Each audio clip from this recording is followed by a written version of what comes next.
تو روزہ ڈھال ہے اور جہنم سے آزادی کا ایک اہم ذریعہ ہے۔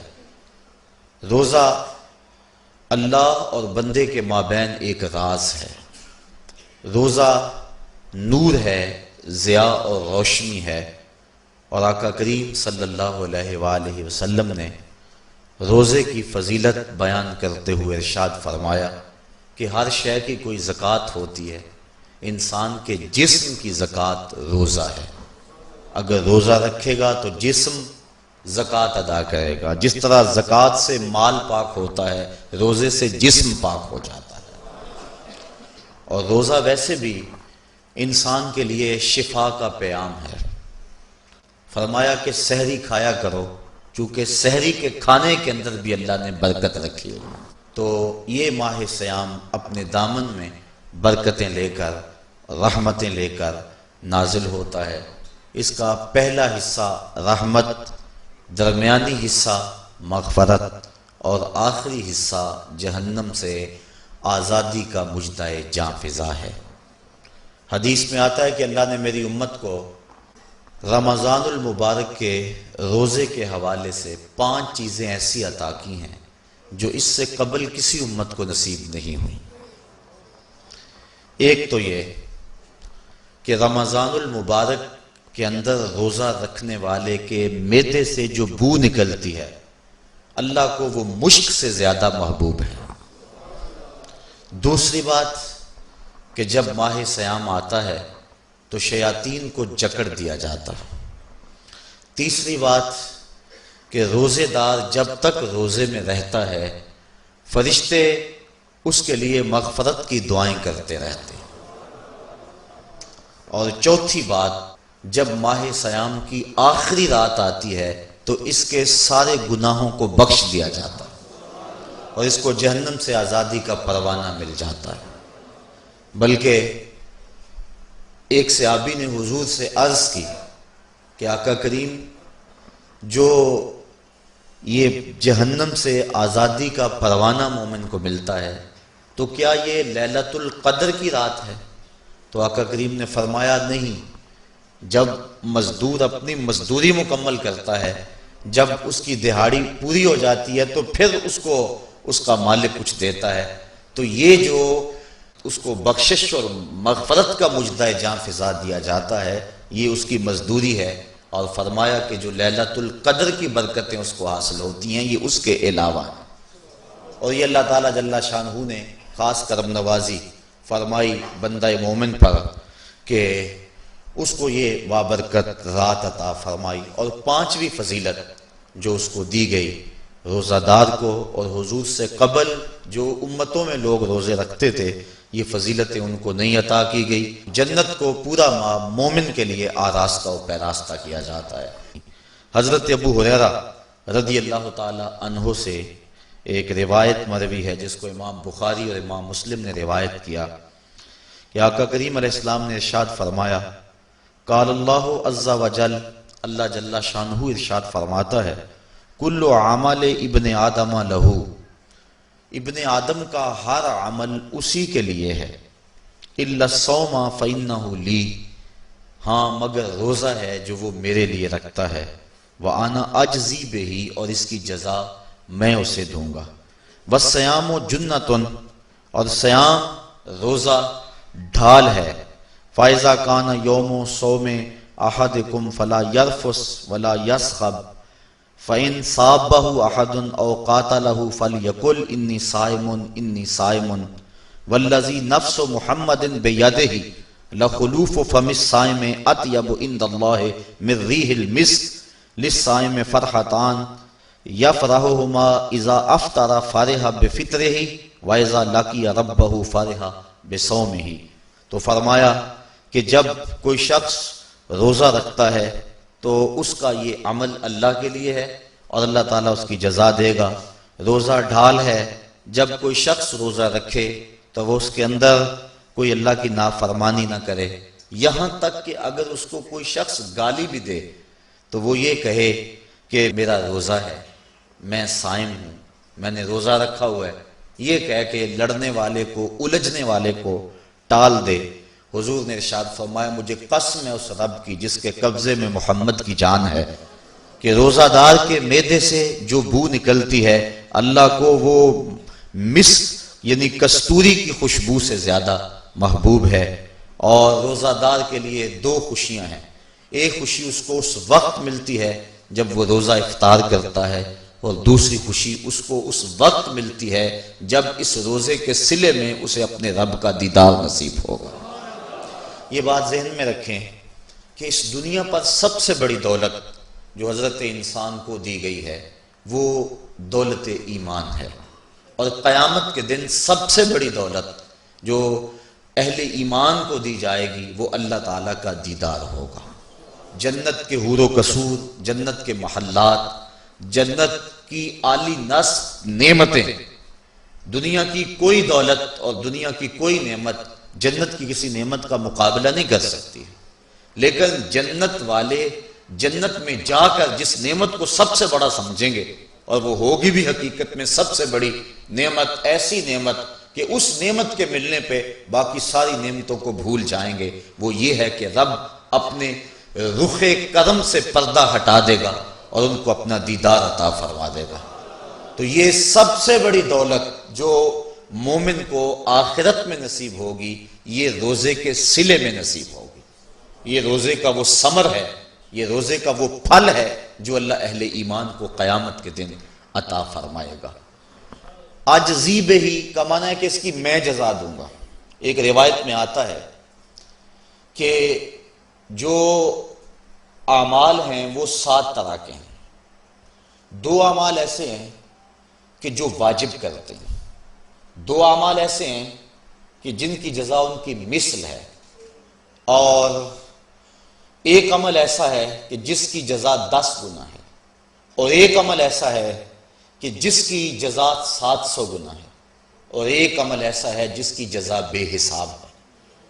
فرمایا کہ وہ 2 عمل جو واجب کرتے ہیں وہ یہ کہ اگر کسی شخص نے اللہ کی عبادت کی اور اس کے ساتھ کسی کو شریک نہ ٹھہرایا تو وہ جنت کو یہ اعمال واجب کر دیتے ہیں، یعنی اس کو جنت کا ملنا لازم ہے، ضروری ہے، واجب ہے اس کے لیے۔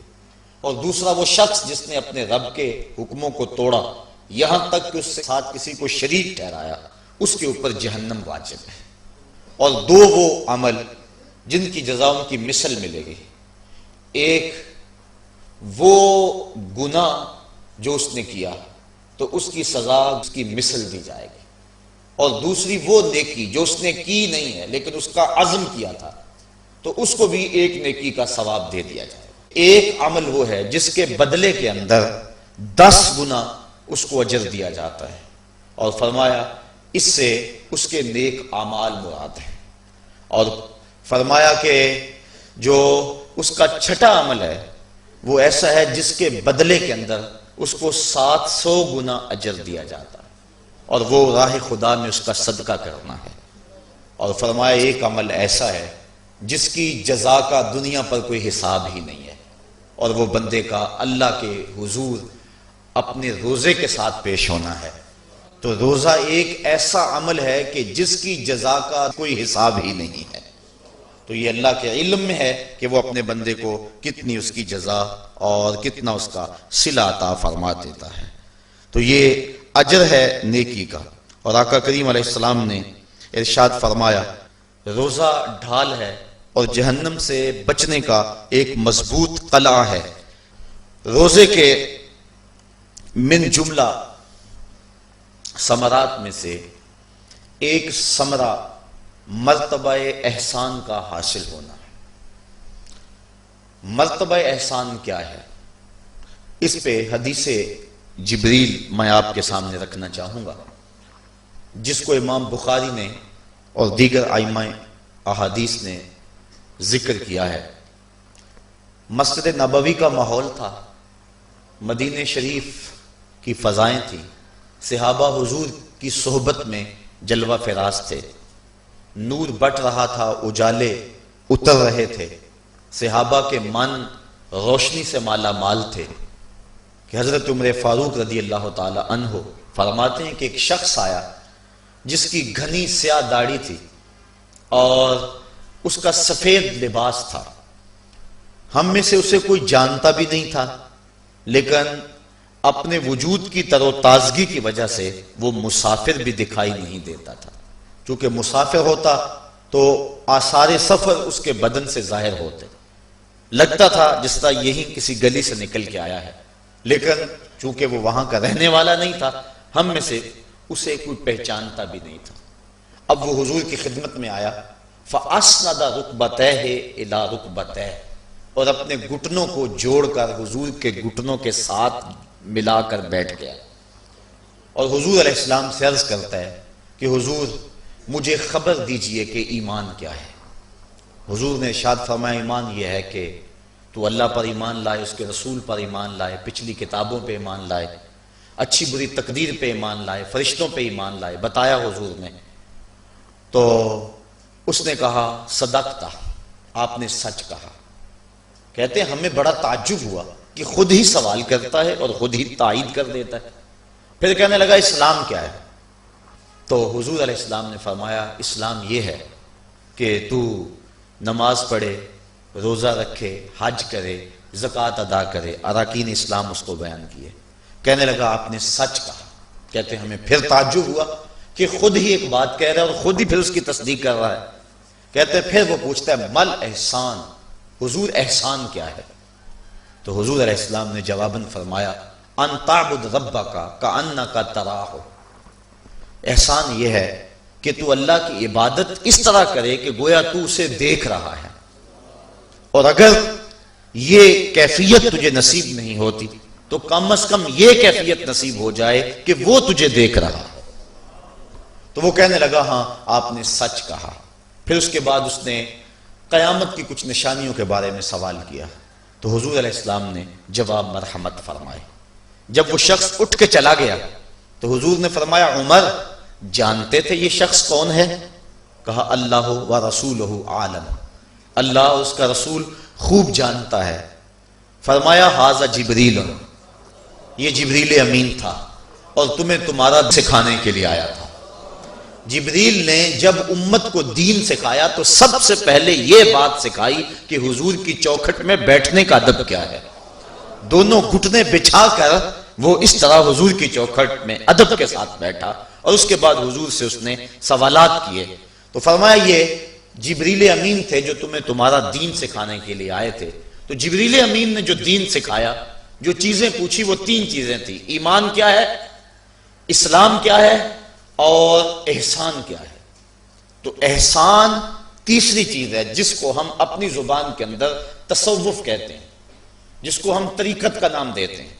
تو اس کو درجہ احسان یا مرتبہ احسان کہا جاتا ہے، اور یہ دین کی روح ہے۔ جو لوگ طریقت کا انکار کرتے ہیں وہ دین کی روح کا انکار کرتے ہیں۔ تو حضور علیہ السلام نے جو طریقت بیان فرمائی وہ یہ تھی کہ اللہ کی عبادت تو اس طرح کرے کہ جس طرح تو اسے دیکھتا ہے۔ اگر یہ کیفیت مل جائے تو سبحان اللہ، لیکن اگر یہ کیفیت نہیں ملی تو کم از کم یہ کیفیت تو ملے کہ وہ مجھے دیکھ رہا ہے، اور اگر یہ کیفیت بھی مل جائے کہ وہ مجھے دیکھ رہا ہے تو بتائیے کہ پھر انسان کی زندگی میں کتنا سرور آ جائے گا کہ جب وہ نماز کے لیے کھڑا ہو تو اس تصور میں ڈوب جائے کہ میرا مالک تو مجھے دیکھ رہا ہے، تو پھر نماز کا کتنا سرور آ جائے گا اس کو۔ اور جب وہ کوئی اور نیک عمل کر رہا ہو تو اس تصور میں ڈوب جائے کہ میرا مالک میرے اوپر نگاہ لطف فرما رہا ہے، تو پھر اس کی کیفیت کا عالم کیا ہوگا۔